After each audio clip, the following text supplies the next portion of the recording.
Queridos amigos, ustedes saben que yo soy sacerdote católico, pero que soy también iconógrafo, es decir, aquel que escribe iconos, como este que ustedes ven, que es la huida a Egipto, y ven un ángel que está conduciendo el burrito, o en este caso parece más un caballito, de la Virgen con el niño y San José, y entonces están pasando por una ciudad egipcia y la tradición dice que cuando pasaba Jesús por las ciudades paganas de Egipto, caían los ídolos y por eso se ven como demonios, ¿no es cierto?, que están cayendo porque no soportaban la presencia del Salvador en esa tierra que estaba dedicada a dioses paganos, ¿no? Entonces van a ver como una palmera, unas montañas y una ciudad amurallada que va a significar alguna ciudad de Egipto por la cual pasó la Sagrada Familia en esa huida. Este es el último de los iconos que pinté y en algún momento les voy a hacer un videito contándoles y mostrándoles cómo es el proceso, porque estos iconos se pintan sobre una madera, sobre una tabla que está instelada, enyesada, y que después está pintada con una técnica que se llama el temple, que es el pigmento natural que está aglutinado con huevo y que está preservado con vino. Y entonces una vez que se presenta, que se prepara ese pigmento, se va pintando por capas, desde los colores más oscuros hasta los colores más claros. Se termina cuando uno pinta con el blanco puro. Y eso va acompañado de un proceso espiritual, que es también un proceso de la oscuridad a la luz, ¿no es cierto? Como es el proceso de conversión. Y siempre poniéndonos nosotros en manos de Dios para que Él sea el autor de este icono. Es decir, es como que yo le doy mis manos para que Él muestre este misterio de Dios fuera del pueblo de Israel, que es un misterio de la infancia de Jesús, del cual conocemos muy poquitas cosas, y que yo empecé a pintar cuando se dio una posibilidad de hacer una peregrinación a Egipto para seguir justamente los pasos de la Sagrada Familia en Egipto, porque hace muy poquitos años el Ministerio de Cultura y Turismo, creo, de Egipto decidió tomar entre los planes que quería mostrar a los extranjeros, que siempre son las pirámides y un poquito del pasado arqueológico del imperio egipcio, quería mostrar esto, ¿no es cierto?, la presencia de la Sagrada Familia en Egipto. Y entonces eh, el Instituto de Mariología decidió organizar una peregrinación. Yo iba a acompañar esa peregrinación, tenía que enterarme cómo habían sido los pasos. Y bueno, yo cada cosa que trato de hacerla acompañada de un icono que me permite reflexionar sobre ese tema mientras lo voy pintando, y que me permite entender qué raro, ¿no es cierto?, ser exiliado, y ser exiliado en la época de Jesús, y ser un judío exiliado en Egipto no debió haber sido nada fácil. Simplemente piensen en San José tratando de conseguir trabajo para mantener a la Sagrada Familia en un país con otro idioma, con otras costumbres, con otros dioses, y además cuáles habrán podido ser las poquitas herramientas que habrá llevado San José durante ese viaje, ¿no es cierto? Es decir, que evidentemente tiene que haber sido todo un tema en donde la providencia de Dios se habrá hecho valer mucho, mucho. Pero bueno, me estoy deteniendo mucho en contarles este icono, que en realidad lo quería un poquito como pantalla de fondo, porque quiero hablarles hoy de un iconógrafo que yo conocí muy poquito, pero que lo conocí en España hace unos cuantos años, gracias a un ángel, una amiga mía que se llama Verónica Berili, Verónica de Sebastián. Es una amiga española que vivió unos años en la Argentina. Es una mujer muy culta, muy maja, como dicen en España. muy religiosa, que yo quiero mucho, tuve mucha oportunidad de apreciarla en el tiempo en que ella estuvo en la Argentina y de hacer unas celebraciones que ella hacía en su casa, que era celebrar la vida. Y invitaba gente para rezar y para celebrar la vida, ni más ni menos. Bueno, quedó esa amistad, ella es una mujer relacionada con la cultura, ella misma es una artista que hace joyería, ¿no es cierto? Una especie de orfebre, y es una persona que siempre conoce personajes muy importantes, muy interesantes, como Cotelo, por ejemplo, o como Verástegui, no sé, personas que yo conocí a través de ella por su bondad de querer participar sus amigos a sus otros amigos. Bueno, una vez entonces yo hacía un viaje a España con motivo de que cumplía 21 años, 25 años, perdón, de diácono. Yo me ordené de diácono en España, en Toledo. Así que exactamente sé que fue en el año 2015, porque ese fue el año en que los cumplí, los 25 años. Y entonces le dije que me gustaría encontrarme, como siempre, con ella, que es un gusto. Y ella me dijo, yo quiero presentarle a un gran iconógrafo que a mí me enseña a pintar y que se llama Kristio Nikolov y que es búlgaro y que me parece muy interesante, que usted, porque ella es muy entusiasta en su forma de hablar y entonces pues me gustaría que se conocieran y que vengan a casa y que él le explicara de cosas porque hay un montón de secretos que tiene la iconografía, lo cual es verdad. Es decir, en la iconografía no hay grandes iconógrafos, por supuesto, en la historia de la iconografía que uno los descubre por sus obras, ¿no? Pero quiero decir, la iconografía es distinta de la pintura que viene después del Renacimiento, en donde el artista es un divo, ¿no es cierto? Ya es Miguel Ángel, y es Rafael Sanzio, y es la persona que se destaca porque hace las cosas de esta manera, ¿no? De los iconos antiguos, bueno, nadie firma los iconos, nadie sabe quién los ha hecho, porque se copian unos a otros, los iconos, porque son canónicos, es decir, está establecido por cánones cuáles son los colores que tengo que usar, cuáles son las formas en que tengo que posicionar a las personas, porque por eso se dice escribir un icono, es decir, es como si fuera una traducción de algo que nos dice el Evangelio o de algo que nos dice la tradición, en este caso la huida a Egipto nos la dice el Evangelio, pero la caída de los ídolos de Egipto nos lo dice la tradición, y está escrito con colores y con formas porque piensen que la gente en la antigüedad en su gran mayoría era analfabeta, entonces no podía leer las letras pero sí podía leer los símbolos, y entonces eran sumamente catequísticos y muy fáciles de comprender y muy fáciles de divulgar. Bueno, entonces, ¿qué pasa? Bueno, no es que uno tiene un gran maestro del cual aprende las cosas porque él las pinta de esta manera, pero se van transmitiendo un montón como de secretos, ¿no? Decir, mira, yo pongo menos huevo, yo pongo más vino, a mí este pigmento me resulta malo porque no se disuelve bien o queda con grumos, o comprar el pincel de pelo de Marta porque drena mejor que si compras el pincel de ardilla o lo que fuera.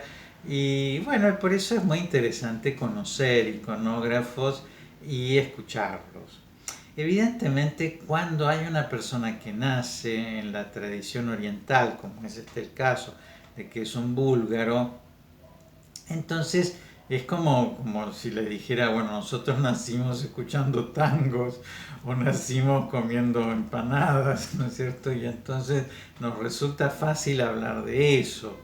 Bueno, ellos nacieron viendo íconos en sus casas, en las iglesias, así les enseñaron su catecismo, y entonces evidentemente le resulta un lenguaje muy, así como les digo, hay un escritor de iconos que es el iconógrafo, los iconos son leídos, ¿no es cierto?, por los fieles, y entonces evidentemente el que ha aprendido la lectura de los iconos después le resulta más fácil escribirlo, ¿no? Yo esto lo he aprendido ya de grande, y como si de grande hubiera aprendido el ruso, ¿no es cierto? Es decir, un idioma que no es mi lengua materna, y por eso muchas veces cometeré muchos errores, ¿no? Bueno, y este hombre que nació en Bulgaria, en la ciudad de Plovdiv, en 1950, ya les digo, es decir, vivió en un mundo comunista, ¿no? De los países detrás de la cultura de la cortina de hierro, pero sin embargo él recibió, ¿no es cierto?, de su familia la tradición cristiana, siempre se interesó por el arte porque estudió arquitectura y también estudió teatro, ¿no es cierto? Y trabajó tanto como arquitecto como actor en su ciudad natal. Pero en un momento, en los años 80, es decir, cuando él era un hombre de 30 años, eh, y bueno, y con todo lo que ha significado eh, la caída, ¿no es cierto?, del comunismo en esos tiempos y la apertura a la fe, él le interesa introducirse en este mundo de la iconografía, en este mundo de la pintura, y aprende la técnica iconográfica con los mejores maestros que encuentra en Bulgaria. Pero elabora una técnica propia que es muy interesante, porque yo les contaba que estos iconos están pintados sobre una madera entelada y enyesada, pero él empieza a pintar sobre piedra. ¿Por qué? Porque, bueno, esto que les digo, que el iconógrafo pone sus manos al servicio de Dios para que Dios transmita su belleza, él encuentra que la piedra es un medio que talló Dios, ¿no es cierto? Tanto porque hizo la piedra como porque permitió que en un momento se rajara esa piedra y tuviera esa superficie, o se erosionara esa piedra y tuviera esa forma. Y entonces él encuentra, mirando, ¿no es cierto?, siendo como muy observador, encuentra que la piedra le dice algo que Dios está mostrando en esa piedra. Nos pasa todo, ¿no es cierto?, que mira una piedra y dice, ay, esto parece que fuera Jesús, o esto parece que fuera una nariz, o esto parece que fuera unos pies, qué sé yo. Y entonces él mira las piedras y trata de encontrar aquella piedra en donde ve algo, o que es la Virgen, o que es Jesús, o que es Juan el Bautista, y entonces se dedica a pintar sobre ese medio el icono. Y bueno, y ha tenido grandes éxitos, después él los enmarca para que eso se pueda poner, ¿no es cierto?, de alguna manera en un lugar, ¿no es cierto?, para la devoción. Y es una técnica que le es propia, ¿no?, y que él desarrolla desde los años 90, en donde se dedica particularmente a la pintura sobre piedra y a la pintura contemporánea. Bueno, él en un momento se va como tantos, como son exiliados, la Sagrada Familia en Egipto, bueno, tantas personas que por dificultades de trabajo han tenido que dejar países del excomunismo para irse a otros países, y bueno, y él se va a España con todas las dificultades de que ya no era un adolescente y tenía que aprender un idioma y tenía que trabajar en donde sus títulos académicos no eran reconocidos, y entonces en España empezó a tener un grupo de alumnos, y sus obras fueron muy preciadas. tanto que están en colecciones bastante importantes de Grecia, Italia, Francia, Estados Unidos, España, Alemania, Canadá, Polonia, Inglaterra, Rusia y Bulgaria. Así que imagínense, yo la verdad que no pude comprarle nada, porque si no también tendría una obra suya en la Argentina, pero no fue ese mi caso. Pero por decirles que este hombre que en los años 90 ya se dedica definitivamente a la iconografía, en el Museo de la Ciudad de Madrid, en 1999, realiza una exposición de sus obras que la inaugura la reina Sofía de España y la esposa del presidente de Bulgaria de ese momento, que se llamaba Antonina. Es decir, que evidentemente alcanzó un cierto renombre. Bueno, fue muy lindo el encuentro con él, en la casa de esta amiga Verónica que les digo, tan linda, y ponernos de acuerdo con... yo no quería que él me enseñara a pintar sobre piedra porque no era esa mi intención, parecía súper interesante, pero bueno, yo pensaba seguir con lo que venía haciendo, pero sí me parecía lindo conocer sus secretos. Entonces él pintó una imagen de la Virgen conmigo, si él hacía pinceladas y yo hacía pinceladas, yo le mostraba cómo era mi pincelada, él me mostraba cómo era la suya. Por supuesto era muy interesante el escucharlo. Preparábamos los pigmentos y entonces él me mostraba cómo eran sus secretos, pero como alguien que enseñara cómo se prepara tal comida, ¿no es cierto? Porque tiene mucho de eso. Y bueno, yo le contaba cómo lo hacía y en eso uno aprende tantas cosas, ¿no? Y también me enseñó cosas muy interesantes prácticas, porque yo siempre, tanto los pigmentos como los pinceles, los compré en la casa Secchi, que es una casa que hay en Florencia para la restauración de obras antiguas. Entonces tiene los pigmentos naturales, pero con los colores que se utilizaban en la antigüedad. Entonces, cuando viajo a Europa, compro grandes cantidades de pigmentos que traigo en la valija, siempre haciendo malabarismos con el peso, porque es pesado, ¿no es cierto?, según la cantidad que uno compra, a pesar de que muy poquito pigmento dura muchísimo tiempo, pero siempre compré en esa casa, a la que también se le puede pedir encargar por correo, porque es muy costoso, ¿no? Y siempre confié que lo que ellos me dan es muy buena calidad. Pero él, como compraba todos sus elementos en España, me aconsejó casas en Madrid, muy buenas, que yo aprendí a conocer en ese viaje, y también me aconsejó algunos pinceles y algunos pigmentos que compré en ese momento y que fueron muy interesantes. Cosas que yo no utilizaba y que él me enseñó a utilizar. Pero quizás lo que más recuerdo de él, como para compartir con ustedes, porque esto es como algo de este ciclo Yo Conocí, ¿no es cierto? Que les cuento a personas que conocí y que me dejaron una enseñanza. Y este sería Yo Conocí a Christian Nikolov. Eh, ¿Qué me enseñó? Bueno, esto de la piedra me pareció muy importante, no porque yo haya aprendido de él esta técnica, ni porque la haya utilizado nunca, sino porque refuerza esa idea de que cuando yo me siento frente a una tabla para iniciar una pintura, me pongo a disposición de Dios para que Él utilice mis manos para mostrar a través de esta ventana un misterio que Él tiene que mostrar.